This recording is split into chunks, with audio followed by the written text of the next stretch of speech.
जय Hind. Class 12 maths book R S. Agarwal से हम लोग अभी डिफिनिट इंटीग्रल को बना रहे हैं। अगर आप लोग शुरू से इसको देख रहे होंगे, इस चैनल से जुड़े हुए हैं, तो ये जानकारी तो आपको होगी ही। तो आज हम लोग डिफिनिट इंटीग्रल का जो पहला एक्सरसाइज है आपके बुक आर.एस. अग्रवाल में आप डिफिनिट इंटीग्रल को उल्टाइए और उसमें जो पहला एक्सरसाइज है, हालांकि हमारे बुक में तो एक्सरसाइज 5A है, हो सकता है आपके बुक में डिफिनिट इंटीग्रल का पहला एक्सरसाइज का नाम कुछ और हो, तो उसके प्रॉब्लम नंबर 1 से लेकर 40 तक के प्रॉब्लम पिछले वीडियो के माध्यम से हम लोग सॉल्व कर चुके थे। आज हम इस वीडियो के माध्यम से क्वेश्चन नंबर 41 से और उसके बाद के सारे प्रॉब्लम को देखेंगे। ऐसे बच्चे जो इस चैनल को पहली बार देख रहे हैं, मैं उनको यही कहना चाहूँगा कि इस चैनल पर जितने भी वीडियो अवेलेबल हैं उसको एक बार चेकआउट जरूर कर लें, प्लेलिस्ट को भी आप लोग देख लें, क्योंकि इस चैनल के माध्यम से आप बुक आर.एस. अग्रवाल क्लास 11-12 को शुरू से अंत तक पढ़ सकते हैं, अपना कोर्स घर बैठे कंप्लीट कर सकते हैं। तो आइए अब हम लोग चलते हैं अपने प्रॉब्लम पर। तो यह आपका क्वेश्चन नंबर 41 हमने यहाँ पर लिया हुआ है। इस 41 में आपका दिया गया है डिफिनिट इंटीग्रल, जो कि 0 से लेकर π/2 के बीच में है, और इसमें हमारा a cos square X plus b sine square x dx दिया गया है।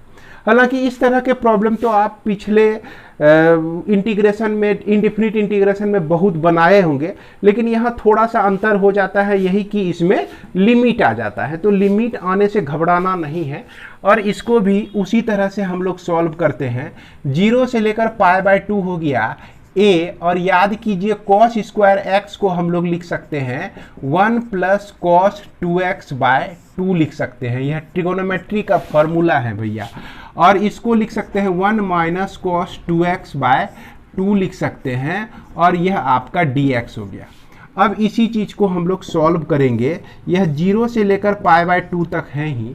a इंटू 1 करते हैं तो a/2 मिल जाता है यहाँ पे, चूंकि 2 इस दोनों में है, डिवाइड किया गया है। b इंटू 1 करते हैं तो b/2 आपका मिल जाता है। तो ये 1 से और यहाँ 1 से मल्टीप्लाई करके एक जगह लिख दिए। फिर a को cos 2x से मल्टीप्लाई करते हैं तो a cos 2x/2 मिलता है, और यहाँ जब मल्टीप्लाई करते हैं तो b cos 2x/आपको 2 मिलता है। अब इस दोनों में देखिए आप कि cos 2x हम यहाँ पर कॉमन ले सकते हैं। तो इसको अब हम लोग कैसे लिखेंगे, चलिए अगले स्टेप में हम लोग देख लेते हैं इसको। तो यह तो आपका 0 से लेकर π/2 तक हो गया। यह a/2 प्लस b/2 आपका बचा हुआ है, और यहाँ पर क्या करते हैं हम लोग, a/2 माइनस b/2 रहने देते हैं, और cos 2x जो है इसमें कॉमन ले लेते हैं। अब देखिए कि इसके साथ जो है ये एक इंटीग्रल का पार्ट हो गया, एक पार्ट ये हो गया, 2 पार्ट हो गया। तो दोनों को हम यहाँ अलग अलग इंटीग्रेट कर सकते हैं। a प्लस b/2 तो इसको लिख ही सकते हैं भैया, है कि नहीं। a/2 है, b/2 है, तो इसको a प्लस b/2, 2 एलसीएम ले लिए, और इसको जो है हम इंटीग्रेट कर देते हैं एक बार। अब फिर बीच में प्लस है आपका इंटीग्रेशन a माइनस b/2, और यह आपका cos 2x dx हो गया। इसमें भी आप a प्लस b/2 को बाहर कर सकते हैं, और यह इंटीग्रल का जो लिमिट है 0 से लेकर π/2 के बीच में है। इंटीग्रेशन का जो लिमिट है, लोअर लिमिट 0 और अपर लिमिट π/2 है, और यह आपका x आ गया। तो यहाँ x में हम 0 से लेकर π/2 तक रख सकते हैं। अब फिर प्लस लिखें a minus b/2, cos 2x का जो इंटीग्रेशन होता है आपका sin 2x/2 होता है। तो इसमें हम जो है लिमिट 0 से π/2 के बीच लगा दिए। चूंकि यह तो कांस्टेंट है, कांस्टेंट कोई फर्क ही नहीं पड़ने देता है आपका। अपर लिमिट और लोअर लिमिट का वैल्यू तो इसमें हम रख नहीं सकते हैं, क्योंकि वैल्यू जब भी रखते हैं तो वेरिएबल का रखते हैं। अब यहाँ पर देखा जाए, अगर π/2 आता है यहाँ पर, तो 2x इंटू π/2 के चलते यह सिर्फ पाई बचता है, और साइन पाई का वैल्यू जो होता है वो 0 होता है। अगर यहाँ पर जीरो रखते हैं, हम जीरो रखते हैं, तो यह भी वैल्यू फिर से जीरो हो जाता है, यानी कि जीरो माइनस जीरो, ये पूरा टर्म जो है आपका जीरो ही दे देगा। इसके बाद हम यहाँ पर a प्लस बी बाई 2 लिखेंगे और x के जगह पर एक बार पाई बाई 2 रखेंगे और x के जगह पे हम लोग जीरो रखेंगे। तो इस तरह से pi by 2 into A plus B by 2 आपका यह आंसर हो जाएगा। संभवतः आपका यही आंसर हो जाएगा, या नहीं तो इसको ऐसे भी लिख सकते हैं, pi by 4 into A plus B लिख सकते हैं।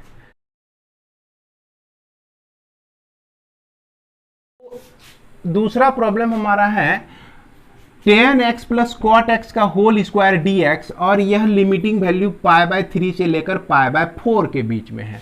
और इसको हम लोग जो है क्या करते हैं, इंटीग्रेट करते हैं, फिर इसके वैल्यू को किस तरह से रखते हैं यह तो आपको जानकारी हो गई होगी। पिछला वीडियो अगर आप देख लिए होंगे तो पिछला वीडियो में हमने एक चीज़ और बताया था कि fundamental theorem of integral calculus. तो fundamental theorem of integral calculus नहीं जानते हैं तो पिछले वीडियो को देख लीजिएगा, क्योंकि कहीं पे आप गए और कोई पूछ दे कि फंडामेंटल इंटीग्रेशन पढ़ते हो, तो आप बोलिएगा हाँ, अच्छा बताओ तो fundamental theorem of integral calculus क्या होता है। तो उस समय तो आप जो है नहीं पढ़े रहिएगा तो जवाब नहीं दे पाइएगा। तो इसीलिए छोटे मोटे डेफिनेशंस को भी जानना जरूरी है, इसके लिए आप पिछले वीडियो को देख सकते हैं। अब यहाँ पर हम लोग चलते हैं, यहाँ होल स्क्वायर दिया गया है, तो इसको हम क्या लिखेंगे, tan square X plus cot square X लिखेंगे, a प्लस बी का होल स्क्वायर का लिए फॉर्मूला। अब फिर उसके बाद 2 into tan X into cot X. अब इस कॉट एक्स को देखिए तो 1/10x लिख सकते हैं हम लोग, और 10x कैंसिल होके क्या बच गया, सिर्फ हमारा 2 बच गया। तो यह जो है आपका यही इंटीग्रांट आ गया, 0 पाई बाय 3 से लेकर पाई बाय 4 तक, और ये आपका इंटीग्रांट आ गया। अब इंटीग्रेशन में पाई बाय 4 से लेकर पाई बाय 3 से लेकर पाई बाय 4 के बीच में है, और tan स्क्वायर एक्स को हम लोग लिख सकते हैं क्या, इसको लिख सकते हैं सेक स्क्वायर एक्स माइनस 1 लिख सकते हैं। और फिर कॉट स्क्वायर को क्या लिख सकते हैं, इसको लिख सकते हैं कोसेक स्क्वायर एक्स माइनस 1 लिख सकते हैं। और यहाँ +2 है, तो +2 और -1 एक दूसरे को कटा दिया। सेक स्क्वायर एक्स का जो इंटीग्रेशन होता है यह आपको याद होगा कि tan x होता है, और कॉट स्क्वायर एक्स का जो इंटीग्रेशन होता है आपका कॉट एक्स होता है, और इसका वैल्यू जो है पाई बाय 3 से लेकर पाई बाय 4 के बीच में हो गया। अब tan पाई बाय 4 रखते हैं आप, अब माइनस कॉट पाई बाय 4 रखते हैं। एक बार जो है हम लोग क्या करते हैं, पाई बाय 4 इस दोनों में रख देते हैं, और दूसरे बार क्या करते हैं, पाई बाय 3 रख देते हैं। तो tan pi by 3 minus cot pi by 3 रख देते हैं। तो अब देखा जाए कि यह वैल्यू 1 होता है, इसका भी वैल्यू 1 होता है, तो 1 1 मिल गया, 1 माइनस 1 होके खत्म हो गया, दोनों खत्म होके 0 हो गया, और यहाँ बच गया माइनस। और tan पाई बाय 3 कहने का मतलब कि tan 60 डिग्री हुआ, और tan 60 डिग्री का वैल्यू √3 होता है, और यहाँ भी tan कॉट 60 डिग्री हुआ जिसका वैल्यू जो होता है 1/√3 होता है। तो इस तरह से ये आपका एलसीएम जो है √3 आ गया, और यहाँ पर 3 माइनस 1 हो गया ऊपर पे, इसके पहले माइनस है, तो -2/√3 यानी कि -2/√3 जो है इसका आंसर हो गया। इसके बाद हम लोग क्वेश्चन नंबर 43 से लेकर क्वेश्चन नंबर 59 तक के प्रॉब्लम को छोटा बोर्ड पर देखेंगे। इसके बाद आपका क्वेश्चन नंबर की बारी आती है 60, और उसके बाद आती है क्वेश्चन नंबर 61। तो यह 2 प्रॉब्लम जो है आप लोग को मैं पहले ही बताना चाहता हूं, जिसमें कि आपका क्वेश्चन नंबर 60 शामिल है और क्वेश्चन नंबर 61 शामिल है। तो क्वेश्चन नंबर 60 को जब देखिएगा ना, तो यहाँ पर आपका 0 से लेकर पाई बाय 2 दिया गया है। तो यह पाई बाय 2 जो है ना आपका गलत दिया गया है मेरे ख्याल से, इसको आप पाई बाय 4 कर दीजिए, तब आप जो है इसके आंसर तक पहुंच जाइएगा। अगर पाई बाय 2 रखते हैं तो आपको ऐसा इन्फिनिटी मिलेगा कि आपका दिमाग इन्फिनिटी में घुमा देगा। तो चलिए इसको सुधार कर लेंगे, पाई बाय 4 हम ले लेते हैं। अब इसमें क्या करते हैं, 2 को बाहर कर दिए, 0 से लेकर पाई बाय 4 हमने लिखा। अब इसको जो है क्या लिखते हैं, 10x एक बार लिख देते हैं और एक बार 10 स्क्वायर x लिख देते हैं और dx लिख दिए, तो 10 क्यूब x हो गया आपका। और 10 स्क्वायर x को जो है हम लोग क्या लिख सकते हैं, sec square x minus 1 dx लिख सकते हैं। अब देखिए कि यह तो 2 हुआ, इंटीग्रेशन 0 से लेकर π/4 तक, और यह एक इंटीग्रेशन हो गया 10x सेक स्क्वायर x dx हो गया। अब फिर उसके बाद एक इंटीग्रेशन आपका हो गया 2 इंटू 10x dx, आपका एक इंटीग्रेशन ये आ गया आपका, दो को इंटीग्रेशन मिल गया। अब देखिए इसको, ये जो चीज़ है आपका 10x into sec square x dx है, जैसे इसमें 10x को t पुट करते हैं तो sec square x dx equal to dt हो जाता है। तो यह हो गया आपका dt, यह हो गया t, तो इसका इंटीग्रेशन t स्क्वायर बाय 2 आता है। और t का वैल्यू हम लोग रख देते हैं तो 10 स्क्वायर x बाय 2 मिल जाता है। तो इसका जो इंटीग्रेशन है 10 स्क्वायर x बाय 2 मिल गया। और इसमें आपको याद होगा कि माइनस है आपका और 2 भी है, और इसके पहले यहाँ 2 भी था, और इसको जो है आप लॉग मॉड सेक x लिख सकते हैं। अगर प्लस में लिखिएगा इसको तो लॉग मॉड सेक x लिखिए, अगर इसको माइनस में लिखना है तो आप यहाँ पर cos x लिख दीजिए। नहीं समझ में आ रहा तो देखिए कि यह जो 10x का इंटीग्रेशन है इसको लॉग मॉड सेक x लिखते हैं हम लोग, और या नहीं तो minus log mod cos x लिख देते हैं, इस तरह से लिख सकते हैं। तो यहाँ पर हमने सेक x लिखा हुआ है। अब देखा जाए 2 यहाँ पर कट गया, और यह जो वैल्यू है आपका 0 से लेकर π/4 के बीच में है। अब 10 यहाँ पर 0 रखेंगे तो 10 0 का वैल्यू 0 होता है, ये जानते हैं आप लोग।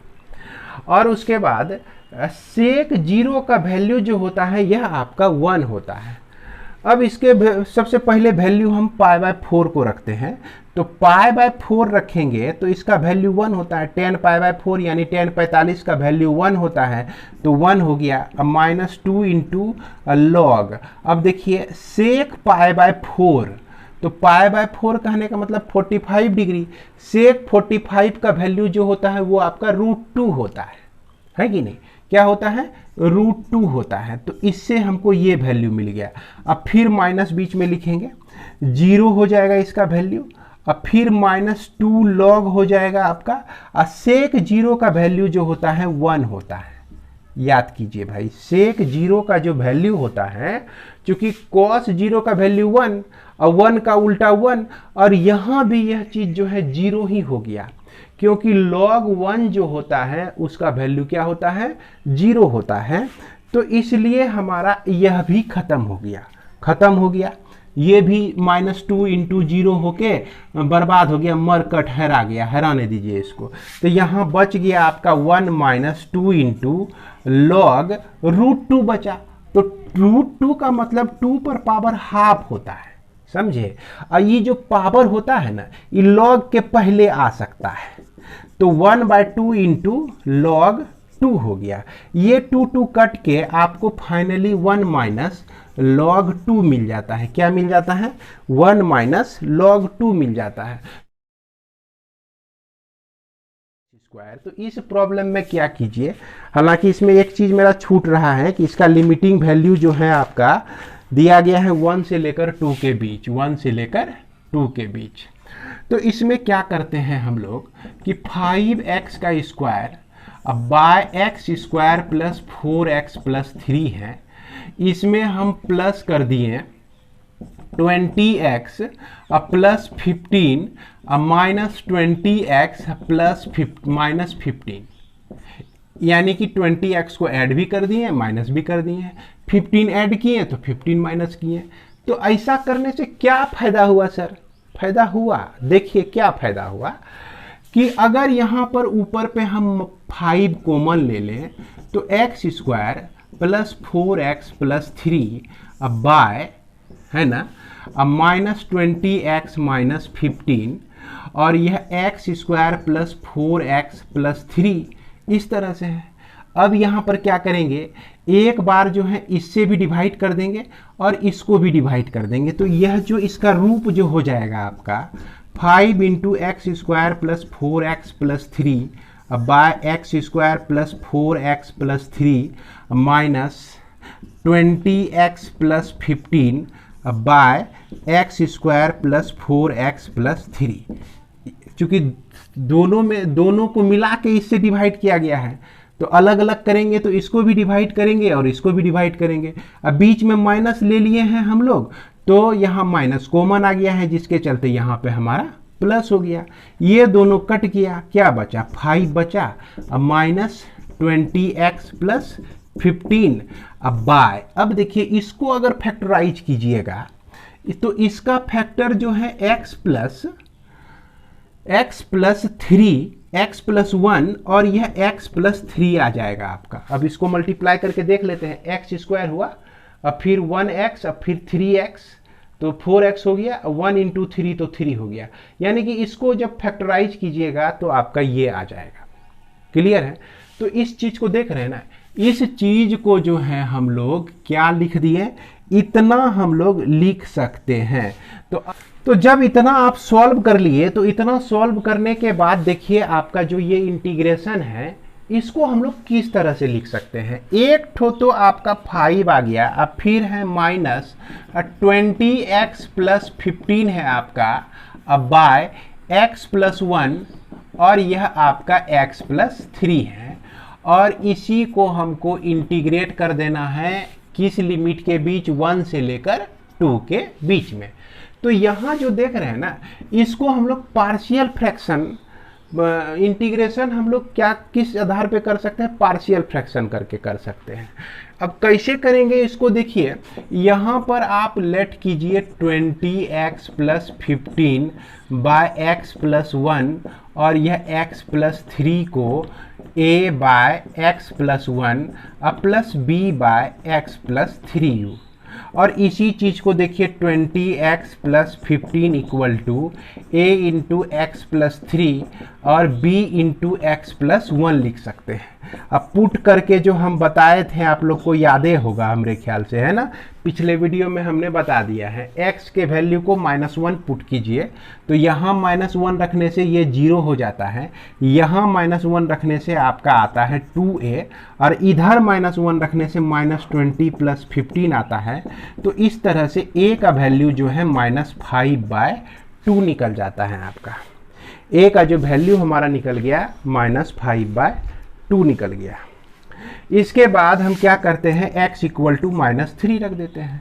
तो -3 यहाँ जब घुसेगा तो इसको ये 0 कर देगा, और ये -3 प्लस 1 तो b के साथ -2 बच जाएगा, तो -2 जो है b के साथ बच जाएगा। लेफ्ट साइड में जब -3 घुसेगा तो -60 प्लस 15 -60 प्लस 15, तो ये आपका -45 इक्वल टू -2b। तो इसलिए b का जो वैल्यू हो गया आपका 45/2 निकल गया। तो a और b का वैल्यू हम लोग निकाल लिए। क्लियर है? अब इसको निकालने के बाद हम इस इंटीग्रेशन में ध्यान पूर्वक बढ़िया से रखेंगे, है ना, इसमें गलती नहीं करेंगे रखने में। क्लियर है? तो ये जो आपका देख रहे हैं इंटीग्रांट, अब इसको हम लोग कैसे लिख सकते हैं, इंटीग्रेशन 1 से लेकर 2 तक, और यह आपका 5 हुआ माइनस, और इसमें हम लिखेंगे a बाय एक्स प्लस 1, तो a का वैल्यू -5/2 x प्लस 1 लिखते हैं। अब फिर b का जो वैल्यू है आपका 45/2 है, और इसको लिखते हैं हम लोग x प्लस 3, और ये आपका dx। अब इसमें जितना भी मेंबर देख रहे हैं ना, सारे मेंबर जो है इजीली इंटीग्रेबल है। इंटीग्रेट कर देते हैं, तो ये हो गया आपका 5x माइनस ये माइनस मिलके प्लस हो गया 5/2 लॉग मॉड x प्लस 1। और यहाँ देखिए ये माइनस जब इसके साथ जाएगा तो -45/2 लॉग मॉड x प्लस 3, और इसका जो लिमिटिंग वैल्यू है 1 से लेकर कहाँ तक है, 2 तक है।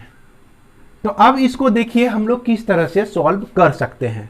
तो देखिए जब इस तरह से बड़ा बड़ा एक्सप्रेशन आ जाए ना, तो एक काम कर दीजिए, सबको टुकड़ों टुकड़ों में कर दीजिए, यानी कि टुकड़े टुकड़े में करके हर एक की खबर आप ले लीजिए। अगर मान लीजिए कि दुश्मन आपका एक के बार 5 गो आ जाए, तो 5 से आप अकेले नहीं लड़ पाइएगा, है कि नहीं। परेशान करने वाला 5 हो जाए, अब 5 को अलग अलग करके आप कूट दीजिए। तो वही काम करेंगे हम लोग यहाँ x के लिए हम लोग लिमिटिंग वैल्यू 1 से 2 तक रख देते हैं, फिर प्लस 5/2 है, और log mod x प्लस 1 के लिए जो लिमिटिंग वैल्यू है आपका 1 से 2 तक, इसको रख देते हैं, फिर -45/2 लिखते हैं, और यह आपका log x प्लस 3 जो है इसके लिए लिमिटिंग वैल्यू 1 से 2 तक रख देते हैं। अब यहाँ देखिए 2 - 1 होगा ना, 2 - 1 तो 1 होता है, तो ये मिल जाएगा आपको सिर्फ 5 मिल जाएगा। और यह आपका 5/2, 2 रखने से log 3 आता है आपका, अब फिर 1 रखने से log 2 आता है आपका, है कि नहीं। इसको ब्रैकेट में डाल दीजिए। अब -45/2, यहाँ पर 2 रखने से log 5 आता है, और log 3 आपका इस तरह से मिल जाता है। अब देखिए यह 5 लिखेंगे, अब प्लस 5/2, log यह 3/2 लिख सकते हैं हम लोग, अब -45/2, यहाँ पर लिख सकते हैं log 5/3 लिख सकते हैं। अब हम लोग आंसर मिला लेंगे, यही आंसर हो जाएगा। लेकिन यहाँ पर जो है आंसर आपका कुछ और कह रहा है, तो चलिए इसको और भी हमको सॉल्व करना पड़ेगा। तो एक चीज़ इसमें ध्यान देने वाली बात है कि इसमें और इसमें जो है हम लोग -5/2 कॉमन ले लेते हैं, 5/2 कॉमन ले लेते हैं, तो इसका माइनस बाहर चले आया, 5 भी बाहर आया तो 9 बचा, और 2 भी बाहर आ गया तो 2 अकेले था तो बाहर में इतना रह गया, और यह log 5/3 हो गया। इसके साथ प्लस था और 5/2 बाहर ही आ गया, तो इसके साथ बच गया -log 3/2 आपका बच गया। क्लियर है। तो यही आपका आंसर दिया गया है, 5 - 5/2, 9 log 5/3 -log 3/2 आपका दिया गया है। तो उम्मीद करते हैं आपको ये समझ में आ गया होगा। अब चलिए हम लोग छोटे बोर्ड पे चलते हैं और क्वेश्चन नंबर 43 से लेकर 59 तक के सॉल्यूशन को देखते हैं और समझते हैं। तो क्वेश्चन नंबर 43 जैसा कि देख सकते हैं आपका दिया गया है, इंटीग्रेशन 0 से π/2 के बीच cos x पर पावर 4 dx दिया गया है। तो यहाँ पर हम लोग cos स्क्वायर x के लिए जानते हैं कि 1 + cos 2x/2 लिख सकते हैं। अगर cos स्क्वायर x का होल स्क्वायर हो जाए तो 1 + cos 2x/2 का होल स्क्वायर कर सकते हैं, और यह जो वैल्यू है आपका cos 4x होता है, तो cos x पर पावर 4 होता है, तो यानी कि इसको हम इतना लिख सकते हैं। तो चलिए इसको हम लोग लिख लेते हैं, इंटीग्रेशन 0 से लेकर π/2 तक, और इसको लिखेंगे 1 + cos 2x/2 का होल स्क्वायर, और यह आपका dx हो गया। अब इसमें जो है 1/4 बाहर आ जाएगा 0 से π/2 के बीच, चूँकि यहाँ स्क्वायर है और 2 का स्क्वायर होने से 1/4 4 हो जाता है ये, और ये 4 जो है आपका बाहर आ गया, तो बाहर आके 1/4 मिला हमको। अब यह जो आपका 1 + cos 2x है और इसका होल स्क्वायर है, तो इसको 1 का स्क्वायर प्लस cos 2x का स्क्वायर लिख सकते हैं, और प्लस 2 cos 2x लिख सकते हैं। तो इसमें हम लोग देख रहे हैं क्या कि ये टर्म भी इंटीग्रेट हो सकता है, यह टर्म भी इंटीग्रेट हो सकता है, लेकिन यह जो पार्ट है इसके लिए फिर से हमको फॉर्मूला यूज करना पड़ेगा। तो सेम इसी फॉर्मूले को हम लोग यहाँ भी यूज करेंगे। अगर यहाँ पर 2x हो जाए तो यह आपका 4x हो जाएगा, अब /2 हो जाएगा, सिर्फ अंतर इतना ही आएगा आपका। तो इसके बदले में हम लोग लिख सकते हैं 1 + cos 4x/2 लिख सकते हैं। इसके पहले +1 है, इसके बाद जो है आपका 2 cos 2x है। और यह इंटीग्रेशन 0 से लेकर π/2 के बीच, 1/4 जो है एक कॉमन फैक्टर हमारा पहले से मिला हुआ है। अब 1 का इंटीग्रेशन जो होता है x होता है। अब फिर उसके बाद यह आपका 1/2 तो चला आएगा इसका कॉमन के तरह, और 1 का इंटीग्रेशन x हो गया। cos 4x का इंटीग्रेशन जो होता है sin 4x/4 लिख सकते हैं, और फिर यह 2 लिखिए। cos 2x का इंटीग्रेशन sin 2x/2 लिख देते हैं, और इसका जो लिमिटिंग वैल्यू है 0 से लेकर π/2 के बीच है, और यह 1/4 इसमें एक कॉमन फैक्टर ऑलरेडी है ही। अब बारी बारी से हम लोग x के जगह पे π/2 रखते हैं, तो यहाँ π/2 रख दिया हमने, 1/2 इंटू π/2 अब प्लस इसका वैल्यू निकाल लेते हैं। अगर sin 4x है और sin 4 इंटू π/2 हम लिख देते हैं तो यह आपका 2π हो जाता है। तो sin 2π का जो वैल्यू होता है वह 0 होता है। तो चलिए यहाँ पर जो है हम लोग 0 रख सकते हैं। अब फिर प्लस 2 इंटू sin 2x है, तो 2 इंटू यह आपका x का वैल्यू π/2, तो यह दोनों कट गया, और पाई पर भी साइन का जो वैल्यू होता है यह आपका 0 होता है, तो इसलिए यह टर्म भी आपका 0 हो जाएगा। इसके बाद चलिए माइनस लिखेंगे और 0 रखते हैं, x का वैल्यू 0 रखेंगे तो 0 ही हो जाएगा। यहाँ भी आप देख सकते हैं 1/2 0, और 0 रखेंगे तो साइन का वैल्यू हमेशा 0 डिग्री पर 0 ही होता है। अब प्लस 2 इंटू साइन 0, यानी कि रेस्ट नेक्स्ट टर्म जो है 0 रखने पर सारा वैल्यू हमारा 0 ही आ जाता है, और जो बच जाता है उसको हम लोग लिखते हैं अब 1/4, और यह आपका π/2 अब प्लस π/4 है ना। अब फिर उसके बाद तो ये कोई काम का ही नहीं रहा, 2 इंटू 0 होने से ख़त्म हो गया, और यही चीज़ आपका जो है 1/4 इंटू एलसीएम आप 4 लिख सकते हैं, 2π प्लस पाई यानी कि 3π/ यह 16 आपका 43 का आंसर हो जाता है। अब आप देख सकते हैं बोर्ड पर क्वेश्चन नंबर 44, 45 और यह आपका 46, तीनों जो प्रॉब्लम है आपका स्पेशल इंटीग्रल पर है, आधारित है, और तीनों में हम देख रहे हैं कि क्वाड्रेटिक पोलिनोमियल यहाँ भी है, क्वाड्रेटिक पोलिनोमियल यहाँ भी है, क्वाड्रेटिक पोलिनोमियल आपका यहाँ भी है। तो इस तरह के प्रॉब्लम को हम लोग कैसे सॉल्व करते हैं कि परफेक्ट स्क्वायर बनाकर हम लोग सॉल्व करते हैं। अब जैसे इसी को देख लीजिए, ax प्लस ए स्क्वायर माइनस एक्स का स्क्वायर है, तो इसको हम लोग परफेक्ट स्क्वायर बनाने के लिए क्या करेंगे, माइनस एक्स स्क्वायर को पहले लिख दिए। चलिए इसके बाद जो है प्लस ax है आपका, तो इसमें 2 से हम मल्टीप्लाई करके 2 से डिवाइड कर दिए। उसके बाद माइनस a/2 का होल स्क्वायर लिख दीजिए, अब प्लस a/2 का होल स्क्वायर एक बार प्लस कर दीजिए, तो बात बराबर ही है, और एक a स्क्वायर बचा हुआ है आपका, तो a स्क्वायर को आप रख दीजिए।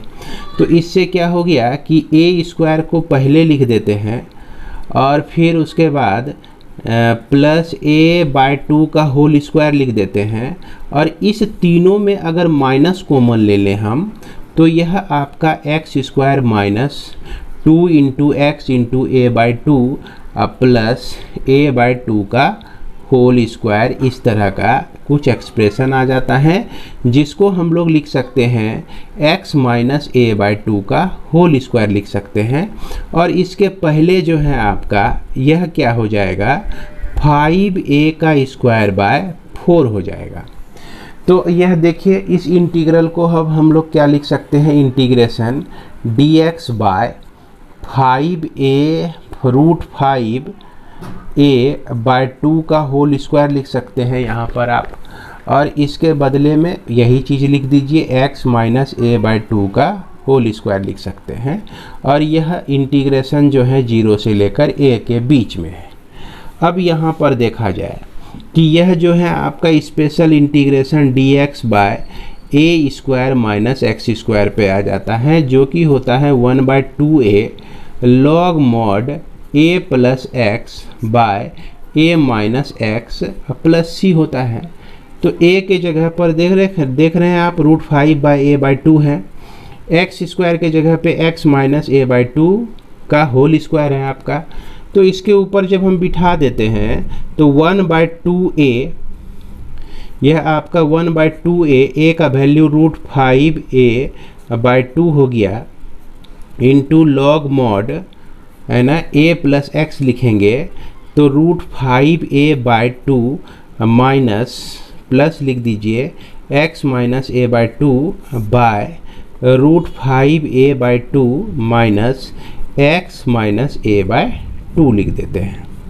और इसमें जो है इसका वैल्यू 0 से लेकर a तक होता है।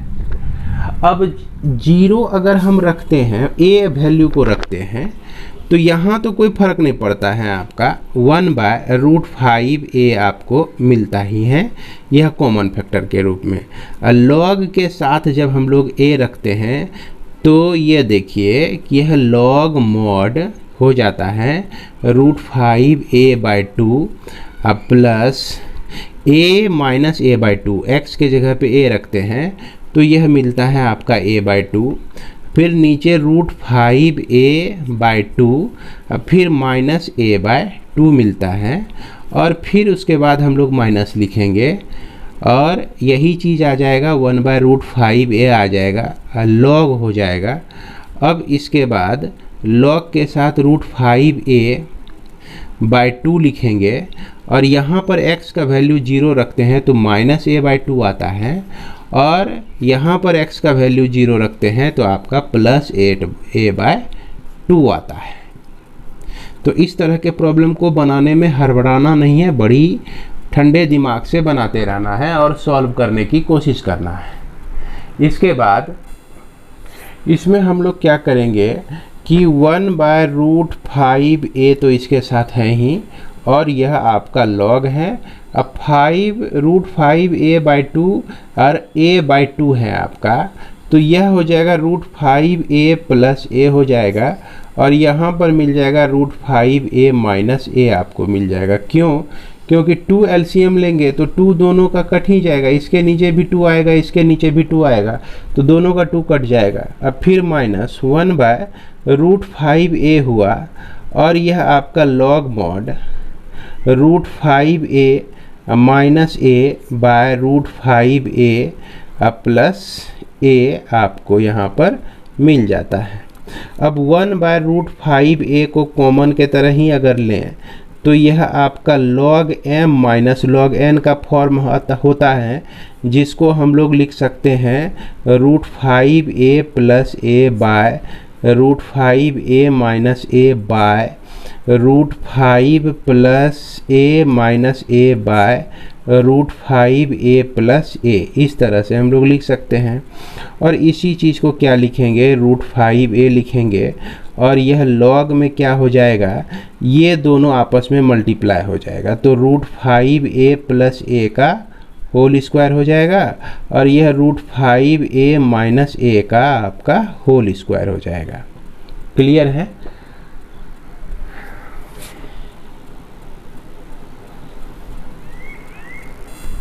तो इसके बाद हम यहाँ पर क्या लिख सकते हैं कि यह आपका 1/√5a तो हो ही गया। अब देखिए अगर a हम कॉमन ले लें ऊपर और नीचे से, तो कॉमन आने के बाद ऊपर भी a स्क्वायर है, नीचे भी a स्क्वायर है, तो हमारा कट जाएगा। तो यह आपका लॉग मॉड √5 प्लस a1 का स्क्वायर हो गया, और √5 माइनस 1 का यह स्क्वायर हो गया। इसके बाद आगे देखिए 1/√5a लिखेंगे हम लोग, उसके बाद यह लॉग हो गया मॉड। अब √5 प्लस 1 का होल स्क्वायर को ब्रेक कर दीजिए, तो √5 का स्क्वायर प्लस 1 का स्क्वायर प्लस 2√5 आ जाता है आपका। और इसको भी a minus b whole square के फॉर्मूले पे रखते हैं, तो यह 5 प्लस 1 माइनस 2√5 आ जाता है। इसको और क्या लिख सकते हैं, √5a, और यह लॉग हो गया। अब इसको सॉल्व करेंगे तो 6 प्लस 2√5 आ जाएगा, और यहाँ 6 माइनस 2√5 आ जाएगा आपका। अब इसमें हम लोग 2 कॉमन ले सकते हैं, तो 1/√5a log mod, इसको 3 + √5 लिखेंगे और 3 - √5 लिख देंगे।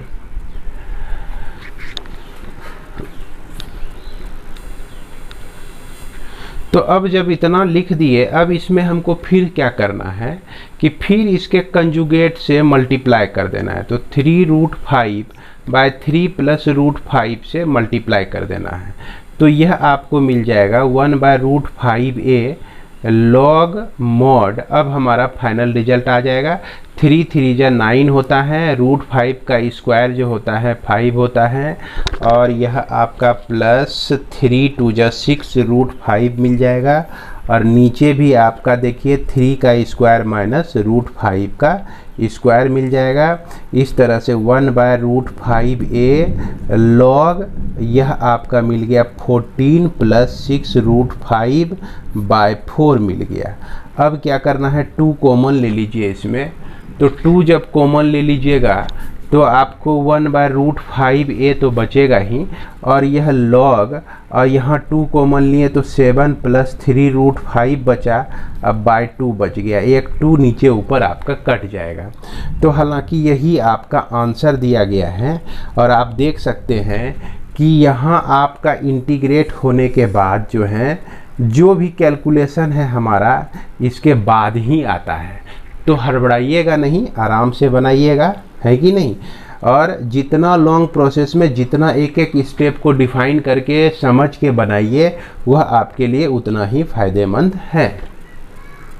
इसके बाद आपका क्वेश्चन नंबर 45 और 46 भी कुछ इसी तरह का है। इसमें आप देख रहे हैं कि x - x² है, तो इसको आप क्या लिखेंगे, यह आपका -x² हुआ। यहाँ पर आप +2x × 1/2 लिख सकते हैं।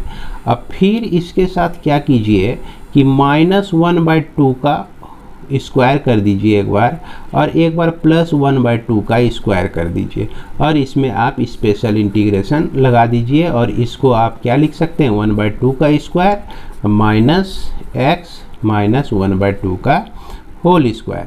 अब इस चीज़ को यहाँ पे रखेंगे, स्क्वायर रूट में आपका आ जाएगा, और आप जो है इसके लिमिटिंग वैल्यू को रख के आराम से आप निकाल सकते हैं। यह भी आपका स्पेशल इंटीग्रल का ही है, और इस तरह के कई प्रॉब्लम आप लोग बना चुके हैं। तो आप लोग के लिए यह प्रॉब्लम मैं छोड़ रहा हूँ, क्वेश्चन नंबर 45 और 46, इसको आप लोग निश्चित रूप से बना लेंगे। इसके बाद आपका क्वेश्चन नंबर 47 और 48 जो है, इसको हम लोग सॉल्व करेंगे यूजिंग पार्शियल फ्रैक्शन। तो पार्शियल फ्रैक्शन को यूज करके इसे हम लोगों को सॉल्व करना है। तो यह क्वेश्चन नंबर 47 बहुत आसान ही है, थोड़ा उससे हार्ड 48 है। तो चलिए हम लोग 48 बना लेते हैं, और इस उम्मीद के साथ कि आप लोग 47 भी इसी तरह से बना लेंगे। तो पार्शियल फ्रैक्शन में हम देख रहे हैं कि 1/x × 1 + 2x का होल स्क्वायर है। तो इसको आप पहले a/x लिखेंगे, अब फिर b/ क्या लिखेंगे, चूँकि कोई भी लीनियर फंक्शन का होल स्क्वायर हो तो उससे हमारा 2 वेरिएबल होता है, और उसको हम लोग उसका पार्शियल फ्रैक्शन जो है इस तरह से लिखते हैं, b/1 + 2x अब प्लस c/1 + 2x का होल स्क्वायर, इस तरह से लिखते हैं। अब इसको क्या लिख सकते हैं, 1 = a के साथ चला आएगा आपका 1 + 2x का होल स्क्वायर, और b के साथ x भी आ जाएगा, 1 + 2x आ जाएगा, चूँकि एलसीएम लीजिएगा इसका। अब फिर c × यह आपका x हो जाएगा, क्या हो जाएगा, x हो जाएगा। चूँकि इस तरह से हम लोग पिछले वीडियो में पार्शियल फ्रैक्शन में बहुत सारा बनाए हुए हैं, इसीलिए कुछ कुछ मैं डायरेक्ट लिख रहा हूँ। उम्मीद करते हैं कि ये लाइन आपको समझ में आ गया होगा। अब इसमें a b c का जो वैल्यू होता है हम लोग कुछ पुट करके निकालते हैं। तो सबसे पहले हम लोग यहाँ पर पुट करते हैं x = 0 को। तो देखिए x कोफिशिएंट है b का भी और c का भी कोफिशिएंट है। जैसे x = 0 रखेंगे तो ये पार्ट और ये पार्ट आपका 0 हो जाएगा। जो बच जाता है आपका 1 = a × 1 + 0 का होल स्क्वायर। इससे आपका a का वैल्यू मिल जाएगा 1 मिल जाएगा। अब यहाँ पर क्या करते हैं, x का वैल्यू -½ रख देते हैं। तो लेफ्ट साइड में आपका 1 है तो यह आपका 1 ही रहेगा। यहाँ हाफ रखिएगा -हाफ, तो ये पार्ट 0 हो जाएगा और यह भी पार्ट आपका 0 हो जाएगा, क्योंकि 1 - 2x 1 + 2x = 0 करके हमने x का वैल्यू निकाला है -1/2, और 1/2 जो है इस दोनों लीनियर इक्वेशन को सेटिस्फाई करता है, यानी कि 0 हो जाएगा। सी एक्स बच जाएगा तो c × -1/2 हो जाएगा, और इससे c का जो वैल्यू निकल जाएगा आपका सिर्फ -2 निकल जाएगा। अब ऐसी स्थिति में हम लोग अब पुट करके अब तीसरे वैल्यू को नहीं निकाल सकते हैं, b को नहीं निकाल सकते हैं। तो इसमें क्या करना पड़ेगा, हमें कंपेयर करना पड़ेगा। तो comparing coefficients of x square के कोफिशिएंट को कंपेयर कर दीजिए। तो एक्स स्क्वायर के कोफिशिएंट को कंपेयर करते हैं तो इधर लेफ्ट साइड में आप देख लीजिए कि एक्स स्क्वायर का जो कोफिशिएंट है वह 0 है, एक्स स्क्वायर का टर्म है ही नहीं, तो 0 × x का स्क्वायर हम लेफ्ट साइड में समझ सकते हैं। तो लेफ्ट साइड से 0 मिला। यहाँ देखिए 1 + 2x का होल स्क्वायर है, जब इसको हम लोग ब्रेक करेंगे तो 1 का स्क्वायर 2x का स्क्वायर, तो x का स्क्वायर इसके साथ आ रहा है ना दूसरे टर्म में, और इसका कोफिशिएंट 4 है तो 4 को a से मल्टीप्लाई होगा तो इससे 4a मिल जाएगा, और यहाँ bx को जब 2x से मल्टीप्लाई हो जाएगा तो 2bx² आएगा, जिसमें हमको 2b मिल जाता है, और इसमें x² का कोई टर्म है ही नहीं, तो इतना ही रह गया। अब यहाँ पर हम क्या लिख सकते हैं कि इस 2b को लिख सकते हैं -4a लिख सकते हैं, और a का वैल्यू हमारा 1 है, तो जैसे आप यहाँ पे 1 रखेंगे तो b का वैल्यू आप निकाल सकते हैं -2 निकाल सकते हैं। तो इस तरह से यह जो आपका इंटीग्रल है यह आपका क्या हो जाता है, पहले a/x होता है, a का वैल्यू 1/x हो गया, अब फिर उसके बाद प्लस लिखिए b/1 + 2x है, तो b का वैल्यू -2 निकला है, तो -2/1 + 2x लिखेंगे हम लोग। इसके बाद प्लस c/ इतना है, तो प्लस c जो -2 निकला हुआ है, और 1 + 2x का होल स्क्वायर, और पार्शियल फ्रैक्शन में आप लोग को यह बता दिया गया है ये सब का इंटीग्रल क्या क्या होता है। तो ये सभी का इंटीग्रल जो है आप देखिए, इसको लिख सकते हैं log mod x लिख सकते हैं, अब -2 × log mod 1 + 2x लिखेंगे, और यहाँ जो 2x का जो कोफिशिएंट है उससे हम लोग इसको डिवाइड कर देंगे। अब फिर यहाँ -2 × और इसका जो इंटीग्रल होता है -1/1 + 2x हो जाता है आपका सिर्फ, और यहाँ x का कोफिशिएंट 2 है तो 2 से इसको हम लोग डिवाइड कर देंगे। और यह जो लिमिट है आपका, यह लिमिट आप 48 में देखिए 1 से लेकर 2 के बीच दिया गया है, ये 1 से 2 के बीच दिया गया है। तो अब यह जो है आपका एक बार 1 और एक बार 2 रख के हम लोग देखते हैं। 2 को इसमें रखेंगे तो log 2 हो जाएगा, -2 आपका कट गया, और यह आपका log 5 आ जाएगा। देखिए यहाँ 2 रखते हैं तो 2 जब 4 + 1 5 हो गया, ये 2 आपका कट गया, यह दोनों माइनस मिलके प्लस हो गया, यह 1/5 आपका हो जाएगा अगर x का वैल्यू 2 रखते हैं तो। अब हम लोग क्या करते हैं, x का वैल्यू 1 रखते हैं, तो 1 रखने से हमको क्या प्राप्त होता है इसको भी देखिए। तो जब 1 रखते हैं तो यहाँ पर log 1 मिलता है आपका, जिसका वैल्यू 0 होता है, अब -log 3 हो जाएगा, यहाँ पर 1 रखेंगे तो यह log 3 हो जाएगा, अब प्लस 1/ यह आपका 3 आ जाएगा। अब इसको सॉल्व कर दीजिए भैया, यही आपका आंसर हो जाएगा। तो देखिए इसको हम लोग सॉल्व करते हैं, यह log 2/5 लिख सकते हैं, log m - log n के रूप में है, अब प्लस यह 1/5 हो गया, यहाँ -1 है ना, log माफ करेंगे log 1 है जिसका वैल्यू 0 होता है, और यह माइनस मिलके प्लस हो जाएगा, तो प्लस log 3 मिलता है आपको। अब फिर यहाँ माइनस है यहाँ प्लस है, तो यह -1/3 हो जाएगा। इस दोनों को हम लोग क्या लिख सकते हैं, log 2/5 × 3 लिख सकते हैं। और इसके बाद यहाँ 1/5, ये आपका 1/5 - 1/3 को सॉल्व जब करेंगे तो 15 एलसीएम आएगा, और यहाँ पर 3 - 5 यानी कि -2/15 आपका आ जाता है। तो -2/15 हम लोग लिख देंगे। फाइनली अब इसको क्या लिख सकते हैं हम लोग, इसको लिख सकते हैं log 6/5 - 2/15 लिख सकते हैं। और इसी चीज़ को आप log 6 - log 5 - 2/15 लिख दीजिए, यही जो है आपका आंसर हो जाएगा। क्लियर है। इसके बाद क्वेश्चन नंबर 49, 50, 51, 52, 53, 54 और 54 तक, ये जो 6 क्वेश्चन आप देख रहे हैं, ये 6 क्वेश्चन जो है इंटीग्रेशन बाय पार्ट पे हैं।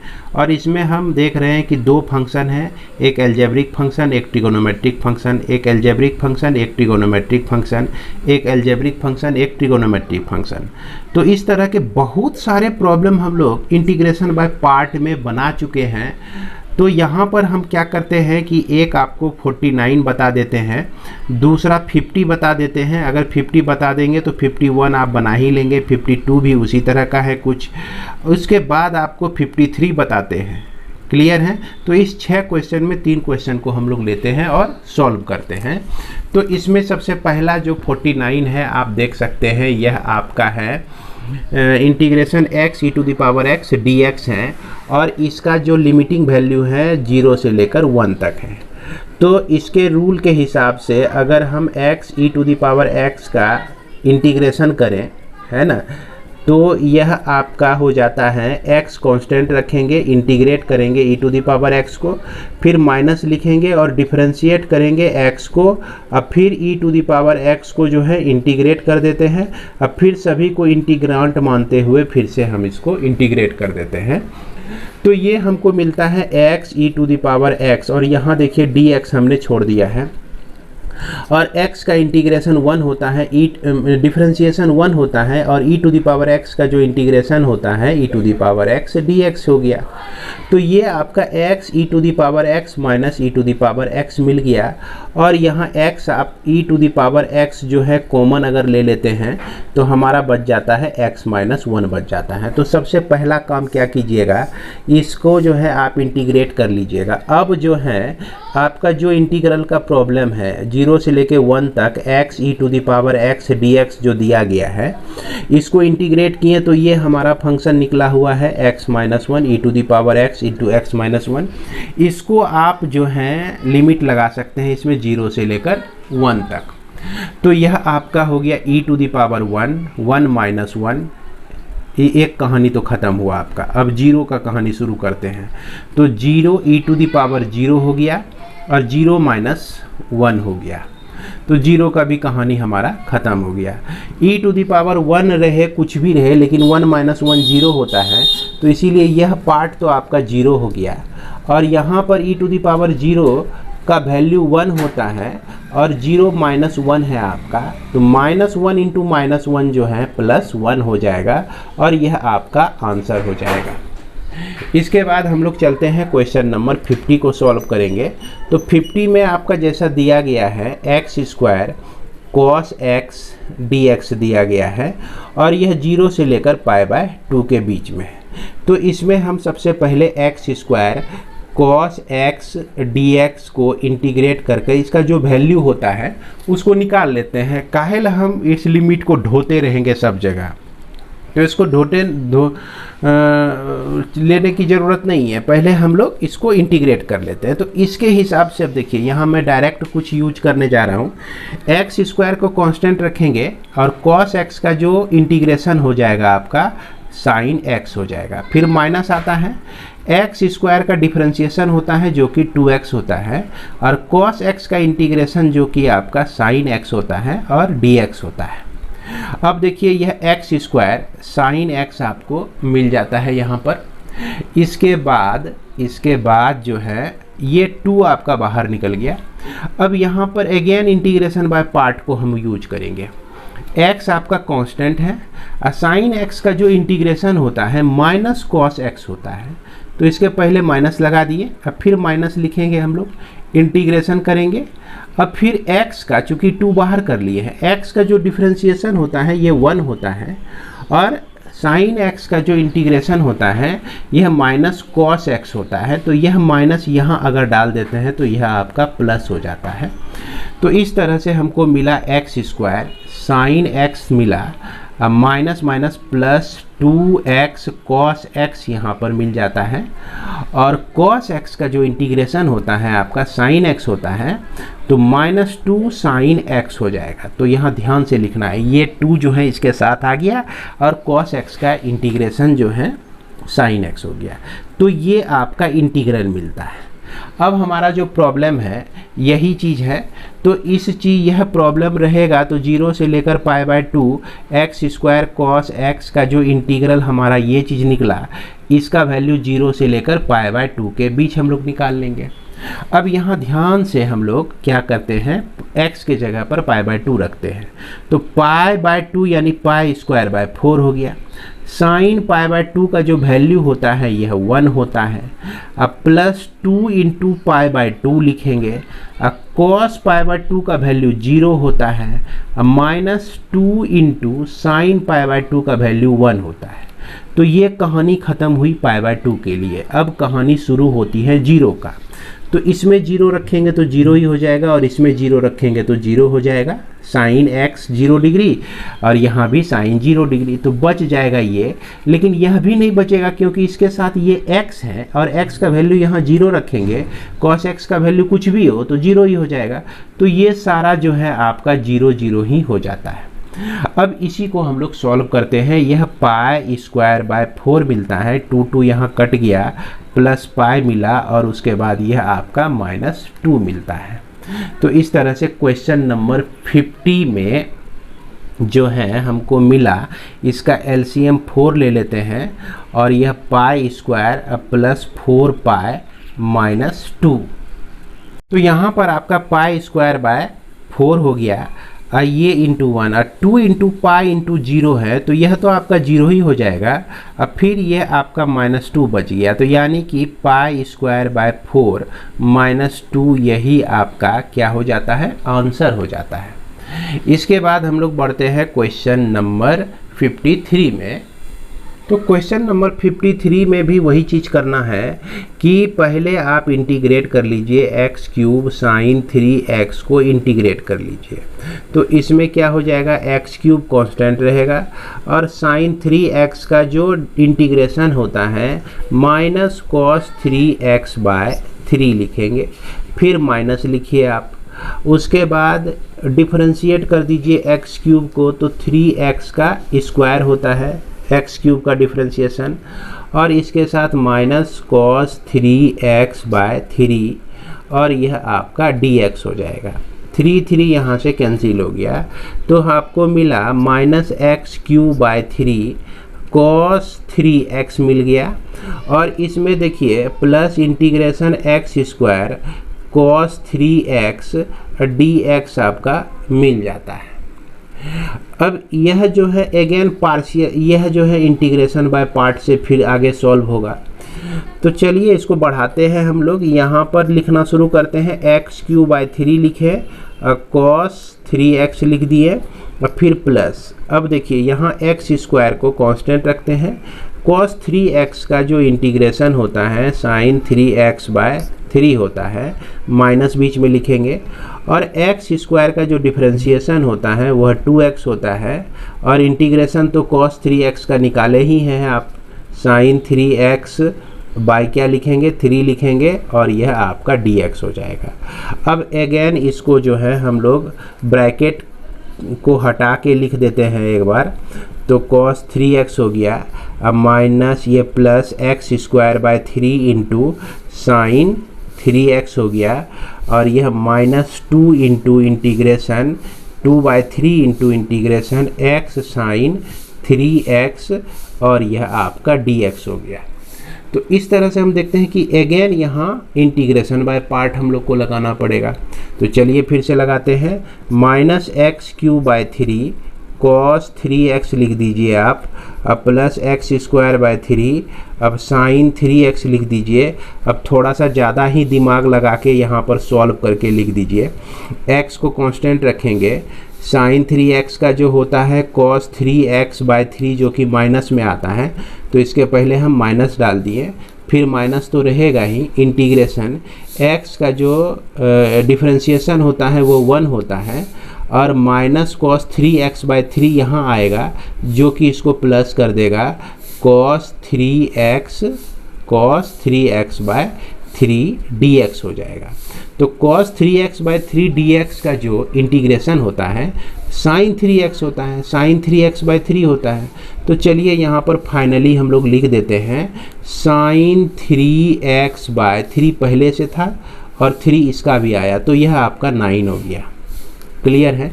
अब यह जो वैल्यू आपका minus X cube by 3 cos 3x लिखिए इसको, plus X square by 3 sine 3x लिखिए। यहाँ पर 2/3 माइनस में है और यह minus x cos 3x bye 3 है, तो यह आपका plus 2x bye 3 cos 3x bye 3 आपको मिल जाता है। ये इस तरह से है बाय, ओके। और यहाँ 3 कभी गलती से भी नहीं कटाइएगा। अब फिर -2/3 को इससे मल्टीप्लाई करते हैं तो -2/27 और साइन आपका मिलता है 3x। अब देखिए यही प्रॉब्लम है हमारा, जो कि 0 से लेकर π/2 के बीच है, तो 0 से लेकर π/2 हम यहाँ पर रख देते हैं। अब इसमें देखते हैं कि 0 रखने से क्या होता है। तो 0 रखने से सारा टर्म आपका 0 ही आता है। जैसे देखिए कि साइन के साथ 0 रखाएगा तो साइन 0 का वैल्यू तो 0 ही होता है, यहाँ भी साइन है यहाँ भी साइन है, तो ये दोनों टर्म 0 के चलते तो 0 0 ही हो जाएगा। इसके बाद अगर 0 यहाँ पे इसमें रखते हैं तो यहाँ देखिए x है आपका, ये 0 हो गया, तो इसके आगे पीछे कुछ भी हो तो सारा 0 हो जाएगा, यह भी उसी तरह से 0 हो जाएगा। तो जो भी वैल्यू अब मिलने वाला है हमको π/2 से ही मिलने वाला है। तो यहाँ पर हम क्या करेंगे कि -π³ का क्यूब 8 होता है इंटू 3 होता है, और यह cos 3π/2 का जो वैल्यू होता है यह 0 होता है। तो यहाँ पर हम क्या रख सकते हैं, इंटू 0 रख सकते हैं।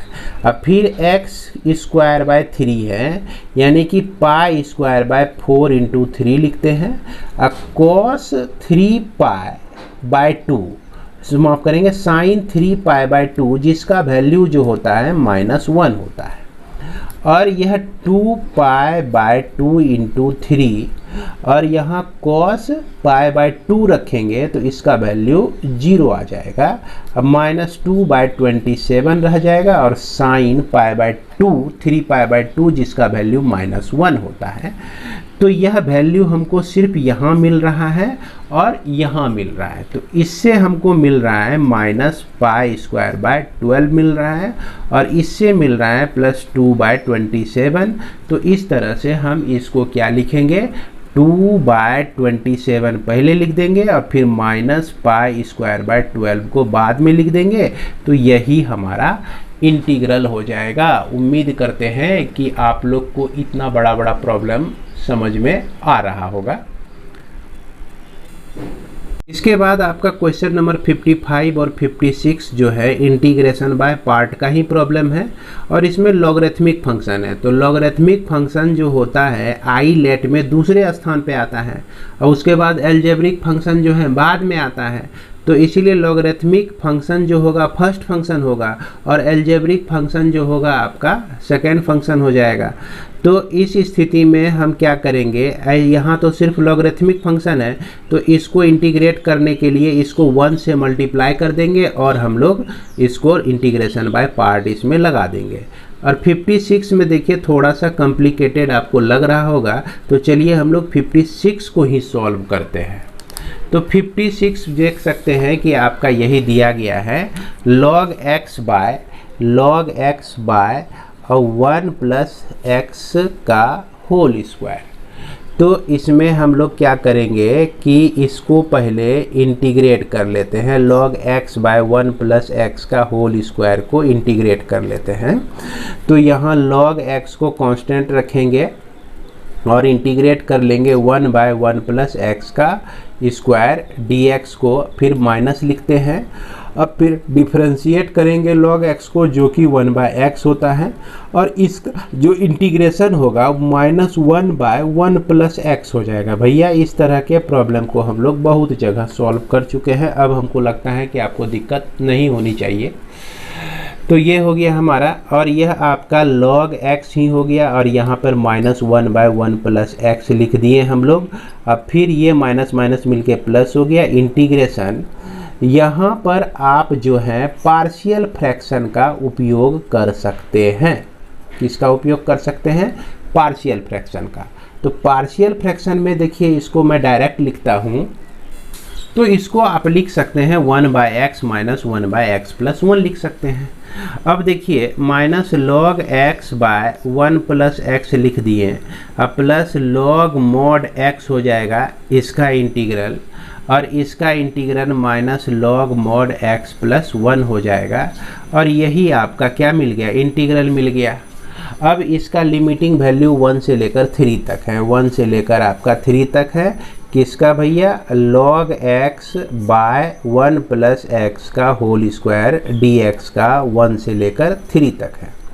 तो चलिए 3 पहले रखते हैं, तो माइनस log 3 बाय 3 प्लस 1 4 हो गया, अब प्लस log 3 हो गया आपका, अब माइनस log 4 हो गया आपका, ये चीज़ आ गया। और अगले 1 रखने पर, तो 1 रखेंगे तो log 1 का वैल्यू तो 0 होता है, log 1 का वैल्यू तो 0 होता है, तो लेकिन यहाँ जो है log 2 आपका हो जाएगा, 1 प्लस 1 2 हो जाएगा, तो सिर्फ यही चीज़ बचेगा आपका। अब इसी को सॉल्व कर देंगे, यही हमारा आंसर हो जाएगा। माइनस log 3 बाय 4 लिखिए, अब प्लस log 3 लिखिए, अब माइनस log 4 लिखिए, अब प्लस log 2 लिखिए। तो यह जो है आपका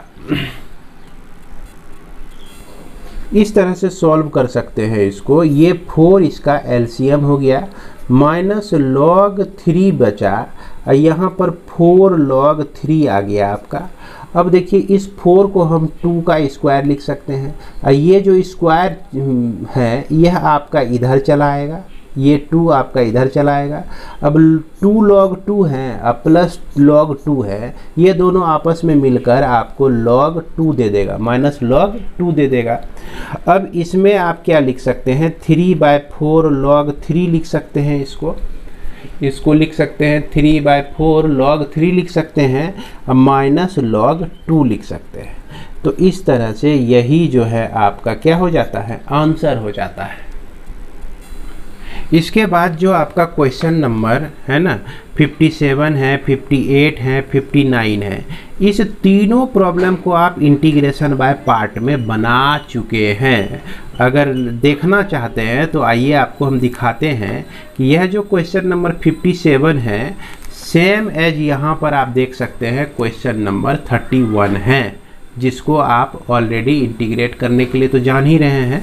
इसके बाद यहाँ देखिए आपका जो क्वेश्चन नंबर 58 है, तो यह एग्जैक्ट आपका क्वेश्चन नंबर 70 है। यहाँ पर देख सकते हैं ये इंटीग्रेशन बाय पार्ट का है। कहाँ किसका है भैया? 2C का है, और यह जो है इंटीग्रेशन बाय पार्ट का एक्सरसाइज 2C है, जिसको हमने बता दिया है। और इसके बाद यह आप क्वेश्चन नंबर 59 जब देखते हैं तो यह 59 हूबहू आपका क्वेश्चन नंबर 71 में होता है, और इसका भी इंटीग्रेशन आप लोग ऑलरेडी कर चुके हैं पिछले वीडियो के माध्यम से। और इस एक्सरसाइज में हमने सारे प्रॉब्लम को बताया है बच्चों, याद रखिएगा।